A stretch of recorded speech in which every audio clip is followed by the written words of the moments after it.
আসসালামু আলাইকুম রহমতুল্লাহি ওবরাকাত। আলহামদুলিল্লাহ, গত পর্বে তাজকিরাতুল আউলিয়া ক্লাসে আপনারা শুনতে পেয়েছেন। গত অনেক লম্বা পর্বের মধ্যে আপনারা জানতে পেরেছেন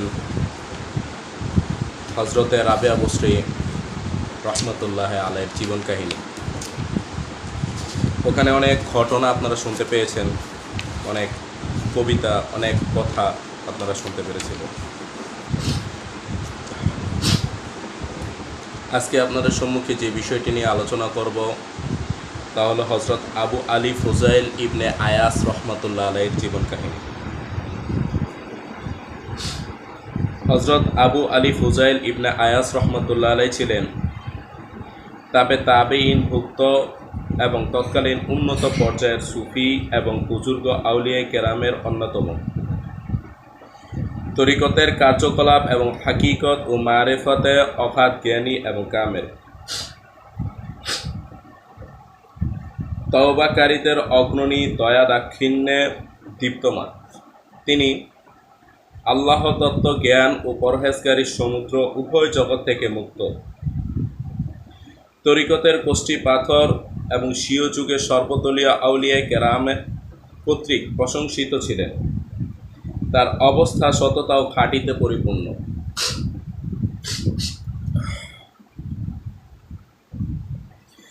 প্রথম জীবনে তিনি ডাকাত দলের সর্দার ছিলেন।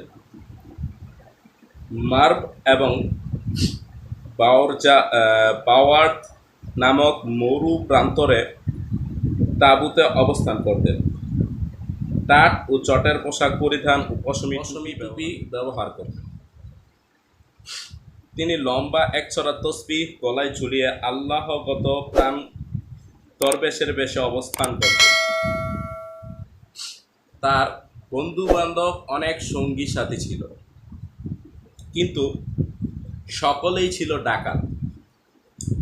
সে ডাকাত দল ডাকাতি করে লুণ্ঠিত দ্রব্য তার কাছে নিয়ে আসত। তিনি তাদের মধ্যে তা ভাগ করে দিতেন এবং এর মধ্যে যা কিছু নিজের পছন্দ হতো তা নিজের জন্য রেখে দিতেন।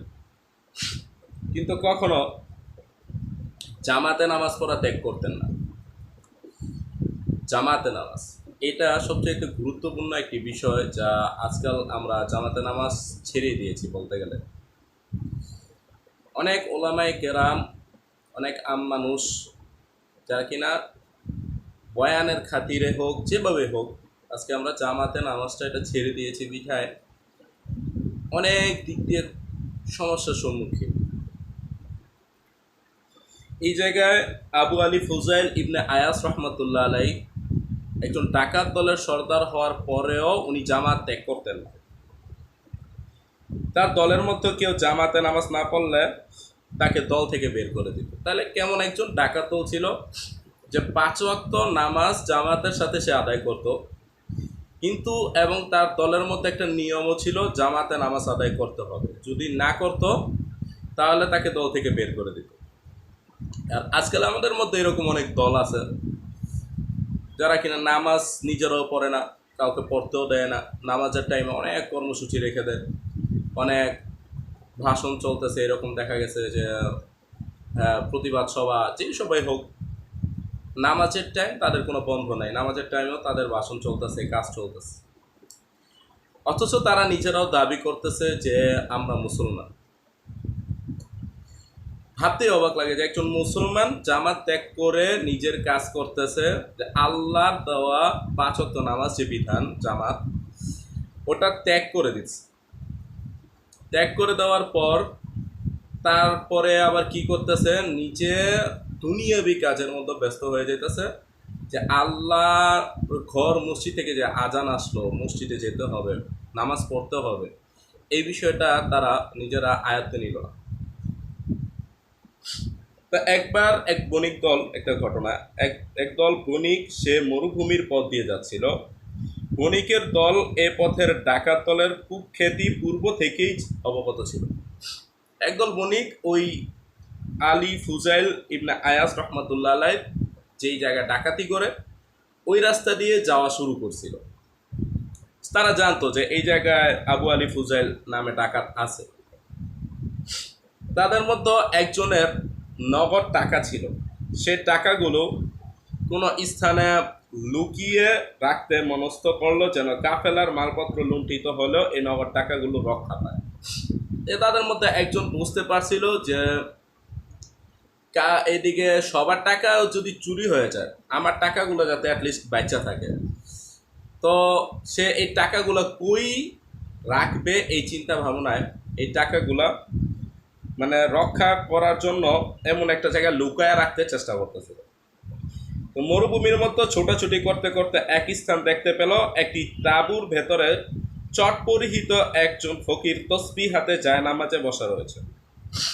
তো ঘটনাক্রমে চারদিকে উনি খুঁজতেছিল, চারিদিকে উনি খুঁজতে খুঁজতে খুঁজতে খুঁজতে এক পর্যায়ে একটা তাঁবুর ভিতরে ঢুকে গেছে। ওই বণিক ভিতরে ঢুকে দেখে একজন লোক জায়নামাজের মধ্যে বসে তসবিহ পড়তেছে। সে মনে মনে ভাবে, খুব ভালোই হয়েছে এই বুজুর্গ লোকের সাক্ষাৎ পেলাম, টাকাগুলো এর কাছেই গচ্ছিত রাখবো। তার কাছে গিয়ে নিজের অবস্থা বর্ণনা করলেন। তিনি ইঙ্গিতে বললেন, তাঁবুর ভিতরে যেখানে ইচ্ছা তোমার নিজের হাতে রেখে যাও। বণিক টাকাগুলো নির্দিষ্ট স্থানে রেখে কাফেলার দিকে ফিরে এসে দেখে যে ডাকাতেরা কাফেলা লুণ্ঠন করে নিয়ে গেছে। হইতেছে সে চিন্তা করলো যে এই টাকাগুলা, এই যে টাকাগুলা ওই আল্লাহওয়ালা যে বুজুর্গ ওনার হাতে রেখে গেলাম, তা আল্লাহওয়ালা বুজুর্গর হাতে রেখে গেলাম ঠিক আছে। আর চিন্তা করলো যে হ্যাঁ ঠিক আছে, আমার টাকাগুলো ঠিকঠাক থাকবে। আর অপরদিকে টাকাগুলো রেখে সে যখন ফেরত আসলো, আসার পর সে দেখতে পেল যে তার পুরো টিম, পুরো যে দলটা আছে, পুরো দলটার মধ্যে ডাকাতি অলরেডি হয়ে গেছে। ডাকাতেরা লুণ্ঠিত মাল বন্টন করছে এবং লুণ্ঠন করে নিয়ে গেছে। সে কাফেলায় নিজের মালপত্র যা কিছু অবশিষ্ট উঠে তাঁবুর দিকে গেল। তাঁবুর সামনে গিয়ে দেখলো ডাকাতেরা লুণ্ঠিত মাল বন্টন করছে এবং বন্টনকারী সে ফকির সাহেব। ঘটনা আরেকটা ঘটছে, সে ওই জায়গায় গিয়ে দেখলো তার যে হালকা পাতলা কিছু জিনিসপত্র বয়ে আছে, ওই জিনিসপত্র নিয়ে ফিরত আইসা তাঁবু থেকে টাকাটা নিতে গেছে। পরে দেখলো যে তাঁবুর ভিতরেই ডাকাতেরা লুণ্ঠিত যে মাল সামানা আছে ওই তাঁবুর ভিতরে বন্টন করা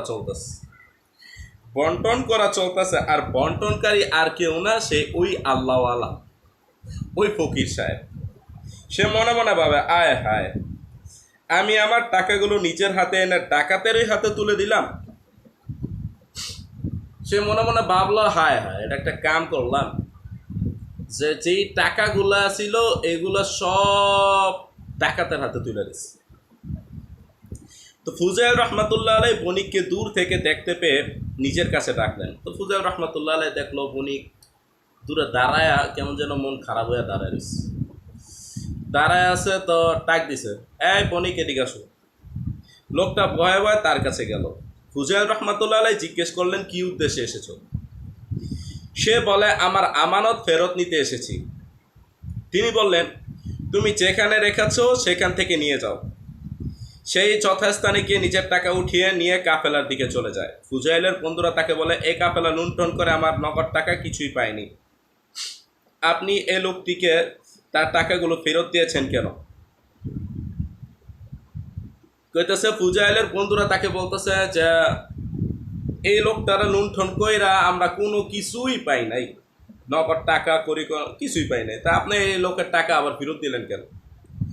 ফুজাইল রহমাতুল্লাহ আলাই বললেন, এই লোকটি আমার প্রতি ভালো ধারণা পোষণ করেছে। বলতেছে যে এই লোকটা আমার কাছে ধারণা পোষণ করছে, ভালো একটা ধারণা। আমিও আল্লাহর প্রতি সর্বদা ভালো ধারণা পোষণ করি।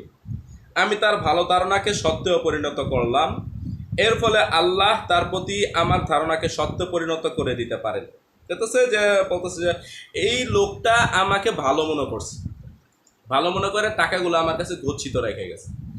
আমিও আল্লাহর ব্যাপারে ভালো একটা ধারণা করি। আমি এই লোকটার ধারণাকে মিথ্যা প্রমাণিত হইতে দেই নাই, সত্য প্রমাণিত করে দিছি। তো আমিও চিন্তা ভাবনা করতেছি যে আল্লাহর ব্যাপারে আমার যে ধারণা, আল্লাহ তা সত্য প্রমাণিত করে দেবে। এরপর আর একদিন সে ডাকাত দল অন্য একটি কাফেলা আক্রমণ করে, তাদের সর্বস্ব লুণ্ঠন করে আনে এবং ভাগ শেষ করে তারা খেতে বসে। আরেকটা কাফেলা এরকম আর একদিন এরকম ডাকাতি চলে। এমন সময় কাফেলার একজন লোক এসে তাদেরকে জিজ্ঞেস করে, তোমাদের কি সর্দার নেই? কি বলছে, তোমাদের কি সর্দার নেই? একজন উত্তরে বলল, আছে। বণিক বলল, তিনি এখন কোথায়? ডাকাত দল বলল, তিনি নদীর তীরে নামাজ পড়তেছেন। বণিক বলে, এখন তো নামাজের সময় না। ডাকাত বলল, তিনি নফল নামাজ পড়ছেন। বণিক বললেন, তিনি খেতে আসেন না কেন? ডাকাত বলল, তিনি রোজা রাখেন। বণিক বলল, এখন তো রোজার মাস নয়। উত্তর আসে, তিনি নফল রোজা রাখছেন। বণিক বিস্মিত হলো এবং ফুজাইলের কাছে গিয়ে বলল, আমি বুঝতে পারলাম না, রোজা নামাজের সাথে চুরি ও ডাকাতির কি সম্পর্ক? ফুজাইল রহমাতুল্লাহ আলাই বললেন, তুমি কোরআন মাজিদ পড়নি? সে বলে, পড়েছি। ফুজাইল রহমাতুল্লাহ আলাই বললেন, তুমি কি কোরআনের এই আয়াতটি পড়নি? বিসমিল্লাহির রহমানির রহিম وآخرون اعترفوا بذنوبهم خلطوا عملا صالحا। অর্থাৎ অন্য এক দল তাদের গুনাহের কাজসমূহ স্বীকার করে তারা নেক আমলকে গুনাহের সাথে মিশিয়ে ফেলেছে। বণিক এটা শুনে অবাক হয়ে যায়। ফুজাইলের স্বভাবের মধ্যে মানবতা ও ভদ্রতা এই পরিমাণে ছিল, কোনো কাফেলার সাথে যদি স্ত্রীলোক থাকতো তবে সে কাফেলার কাছেও যেতেন না। ফুজাইল রহমতুল্লাহ এরকম একজন ডাকাত ছিল ফার্স্টে ওই সময়, যে কোনো কাফেলার সাথে যদি কোনো মেয়ে লোক থাকতো, স্ত্রী লোক থাকতো, ওই কাফেলার দ্বারে কাছেও যেতেন না। আর যার কাছে মাল অল্প থাকতো তাদেরকে লুণ্ঠন করতেন না।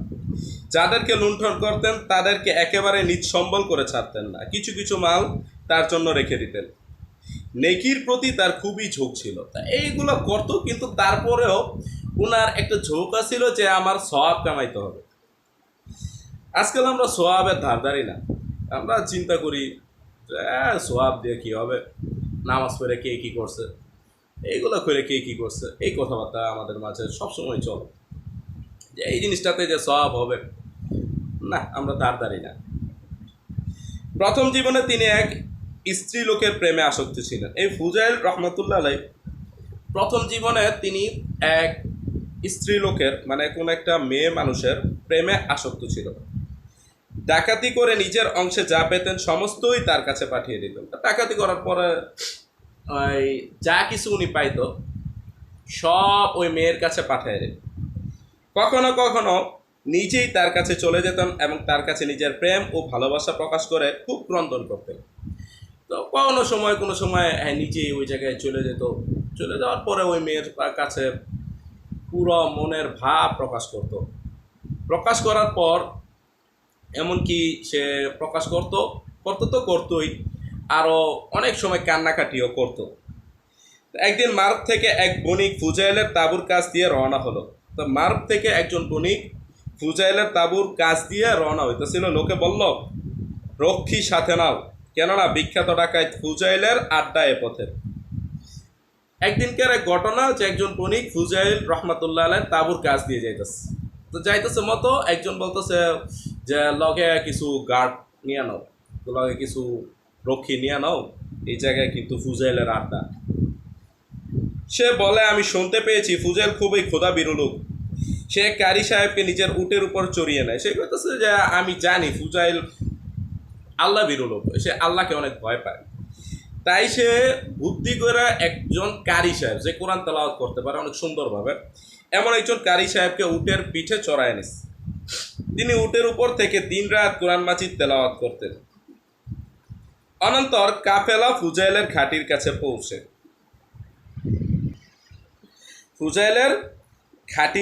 পৌঁছে। ঘটনাক্রমে কারি সাহেব এ আয়াতটি পাঠ করছিলেন। তো কারি সাহেবকে নেওয়া হয়েছে, যে ওই কারি সাহেব সবসময় উটের পিঠে চড়া খালি কোরআন তেলাওয়াত করতো। তো ঘটনাক্রমে এভাবে যাইতে ফুজাইলের তাঁবুর পাশ দিয়ে যাইতেছিল। আর এই টাইমই কারি সাহেব তেলাওয়াত করতেছিল, বিসমিল্লাহির রহমানির রহিম ألم يأن للذين آمنوا أن تخشع قلوبهم لذكر الله অর্থাৎ এখনো কি ঈমানদারদের জন্য সেই সময়টুকু নিকটবর্তী হয়নি যে তাদের অন্তর আল্লাহকে স্মরণ করে ভীত হয়। এই আয়াতটি শুনে ফুজাইলের অন্তর এমনিভাবে প্রভাবান্বিত হলো যে আয়াতটি তীরের মতো এসে তার অন্তরে বিঁধে তাকে ছিন্ন বিচ্ছিন্ন করে দেয়। বুঝতেছে, এই আয়াতটা ওনার অন্তরে গিয়ে এরকমভাবে বিঁধছে যে মানে ওনার অন্তরটা ভাঙ্গে চুরমার হয়ে গেছে, ছিন্ন বিচ্ছিন্ন হয়ে গেছে। আসলে কোরআন হলো এমন একটা জিনিস, এমন একটা আল্লাহ প্রদত্ত একটা জিনিস, আল্লাহর ভাষা, আল্লাহর বলা।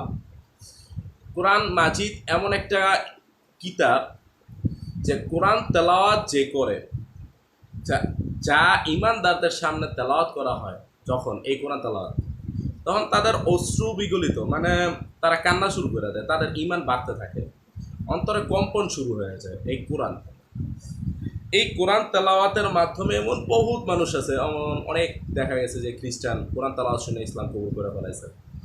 অনেক এরকম আছে যে দেখা গেছে কোরআন তেলাওয়াত শুনতে শুনতে শুনতে শুনতে রাস্তায় বসে বসে, যে রাস্তা দিয়ে কোরআন তেলাওয়াত শুনতেছিল, যে একটা গাড়িতে কোরআন তেলাওয়াত শোনা যাইতেছে, সে শুনতে শুনতে শুনতে শুনতে বসে কান্না শুরু করে দিচ্ছে যে এত শান্তি কেন লাগে। এরকম অনেক ঘটনা গেছে যে কোরআন তেলাওয়াত নিয়ে লাইফে খুঁজলে এরকম বহু ঘটনা পাওয়া যায়। যেমন কারি আব্দুল বাসেত রহমতুল্লাহ আলাই, ওনার তেলাওয়াত শুনতে গিয়া খ্রিস্টান যাবতীয় বিভিন্ন ধর্মের যেই মেইন গুরু ছিল সবাই কান্না করে দিয়েছিল, স্তব্ধ হয়ে গেছিল প্রায় আধা ঘন্টার মতো। এরকম অনেক ঘটনা ঘটে কোরআন তেলাওয়াতের বিষয়গুলোর। তো তৎক্ষণাৎ তিনি মনে মনে বললেন, হায়, আমি আর কতদিন এরূপ লুটতরাজ করতে থাকবো। এখন সে সময় এসে পড়েছে, হে প্রতিপালক, এখন আপনার পথে চলার সময় এসে পড়েছে। এ বলে ফরিয়াদ করতে লাগলেন,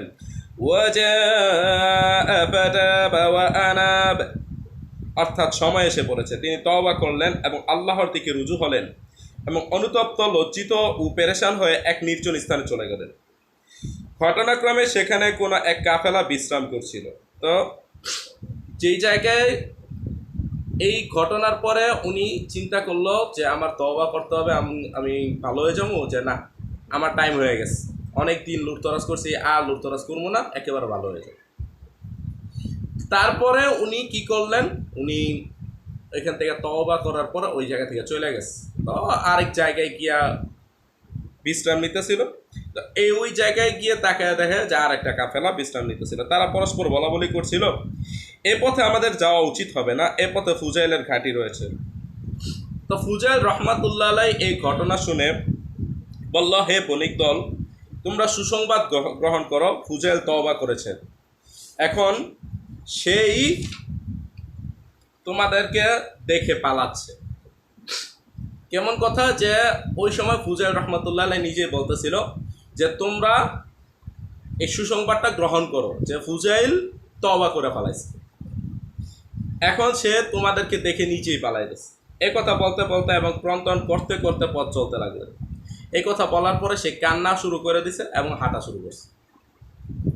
যাদের উপর উৎপীড়ন করে মনে কষ্ট দিয়েছিলেন, কাকুতি মিনতি করে ক্ষমা চেয়ে তাদের কারো কারো এমন সন্তুষ্ট করে দিতেন, আর যাদেরকে লুণ্ঠন করতেন তাদের কারো কারো হক ফিরিয়ে দিতেন এবং কারো কারো কাছে হাতে পায়ে ধরে ক্ষমা চাইতেন। অথচ উনি গুনাহের উপর এত অনুতপ্ত হয়ে গেছিল যে যাদের সাথে উনি উল্টাপাল্টা করছে, এরকম লুণ্ঠন করছে, সবার কাছে গিয়ে উনি মাপ চাওয়া শুরু করে দিয়েছে, হাতে পায়ে ধরে মাপ চাওয়া শুরু করছে।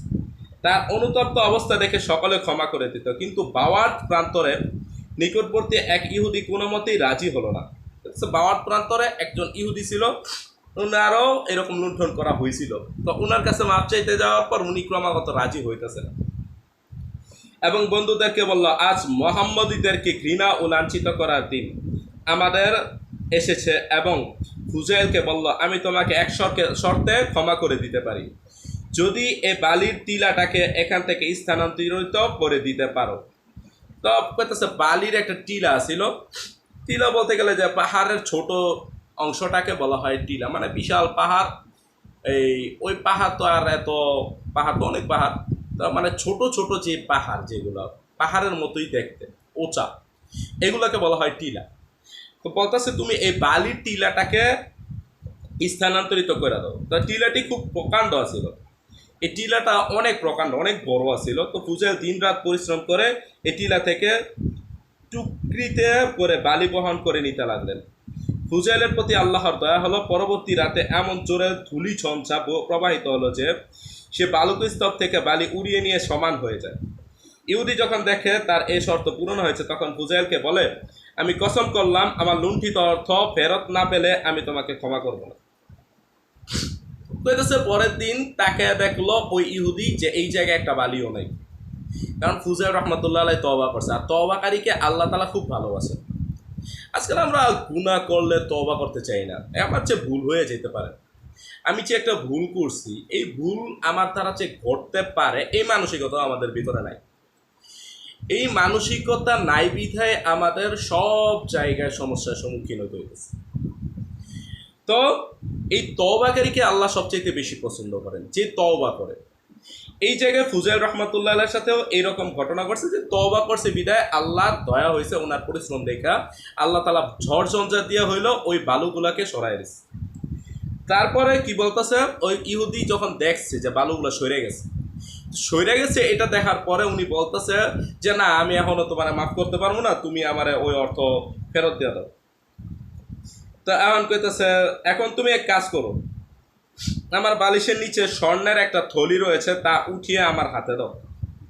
কইতেছে, রাত্রে তো এই কাজ করছো, এখন এই আমার বালিশটা দেখতেছো না? হ্যাঁ, ওইটার নিচে একটা স্বর্ণের থলি আছে, স্বর্ণের প্যাকেট বা থলি, যেটার মতো স্বর্ণ রাখা হয়, ওইটা আমার হাতে দাও, তাহলে আমার কসম ঠিক থাকবে এবং আমি তোমাকে ক্ষমা করে দেব। ফুজাইল রহমাতুল্লাহ আলাই ইহুদির বালিশের নিচ থেকে স্বর্ণের থলি উঠিয়ে এনে তার হাতে দেয়। ইহুদি বলে, আগে আমাকে ইসলাম ধর্মে দীক্ষিত করো, এরপর তোমাকে ক্ষমা করে দেব। ফুজাইল রহমাতুল্লাহ আলাই কালেমায় শাহাদাত পড়ালেন, ইহুদি মুসলমান হয়ে যায় এবং তাকে ক্ষমা করে দেয়। বলতেছে যে এই রকম আনার পরে ওই সময় ইহুদি ইসলাম কবুল করতে চাইতেছে। এখন এটা একটা চমৎকার ঘটনা, কি ব্যাপার, স্বর্ণের থলি আনতে বললো আর ইসলাম কবুল করে ফেলেন, ব্যাপার কি? তো নবদীক্ষিত মুসলমানটি ফুজাইল রহমাতুল্লাহ আলাইকে বললেন, আপনি জানেন কি আমি কেন মুসলমান হলাম? তা আমাদেরও সেম প্রশ্ন, তো চলেন দেখি। তিনি বললেন, না। সে বলে, এ পর্যন্ত আমি সঠিকভাবে জানতে পারিনি যে সত্য ধর্ম কোনটি। এ পর্যন্ত ওই ইহুদি কাছে ইসলামের দায়িত্ব পৌঁছায় নাই, বা ইসলামের কোনো দাওয়াত পৌঁছায় নাই, বা উনি জানে না যে সত্য ধর্ম কোনটি। আজ তা আমার কাছে পরিষ্কার হয়ে গেছে। আমি তাওরাত গ্রন্থে পড়েছি, যথার্থ তওবাকারী মাটির ঢেলা স্পর্শ করলে তা স্বর্ণ হয়ে যায়। হ্যাঁ, উনি তাওরাত কিতাবের মধ্যে পড়ছে যে যে সঠিকভাবে তওবা করে, উনি যদি মাটির ঢেলাটাও হাত দিয়ে ধরে তাও স্বর্ণে পরিণত হয়ে যায়। আমার বালিশের নিচে থলির মধ্যে ছিল মাটি। আমার ইচ্ছা হলো আমি আপনার তওবার যথার্থতা পরীক্ষা করব। আপনার তওবা যথার্থ বলে প্রমাণিত হয়েছে, থলির মাটিগুলো স্বর্ণ হয়ে গেছে, সুতরাং আপনাদের ইসলাম ধর্ম সত্য। এই কথা বলার পরে উনি বুঝতে পারলো যে যখন বলছে যে বালিশের নিচে মাটির থলি ছিল, তো মাটির থলি ছিল আর ওইটা আনতে বলছে স্বর্ণের থলি বইলা, আর ফুজাইল রহমতুল্লাহ আলাই আনছে, আনার সাথে সাথে দেখছে স্বর্ণ। আর এইটা দেখা ওই ইহুদি ইসলাম কবুল করে ফেলাইছে যে না, আমি দেখছি আপনি তওবাকারী, আর আপনার কথাটাই সঠিক, আর আপনার ধর্মটাই সত্য। এই কারণে উনি ইসলাম কবুল করে ফেলাইছে। তো যাই হোক, আজকে এ পর্যন্তই। পরবর্তী পর্বে আবার কথা হবে। দ্বিতীয় পর্বে আমরা জানব যে কথিত আছে, পথ চলাকালে এক ব্যক্তির সাথে ফুজাইল রহমাতুল্লাহ আলাইহির সাক্ষাৎ হলো। তিনি তাকে বললেন, আল্লাহর ওয়াস্তে আমাকে কিছু নসিহত করো এবং আমাকে বাদশাহের কাছে নিয়ে চলো। তো এটা পর ঘটনা কি হলো, ওই ফুজাইল রহমাতুল্লাহ আলাইহির সাথে ওই ব্যক্তির সাথে সাক্ষাৎ, তারপরে কি ঘটনা ঘটলো, ইনশাল্লাহ আমরা দ্বিতীয় পর্বে আমরা জানব। তারপরে আরও অনেক ঘটনা আছে ওনার লাইফের, তারপরে অনেক নসিহত আছে, ওইগুলো আমরা সব জানবো। আসসালামু আলাইকুম রহমতুল্লাহি ওয়া বারাকাতুহু।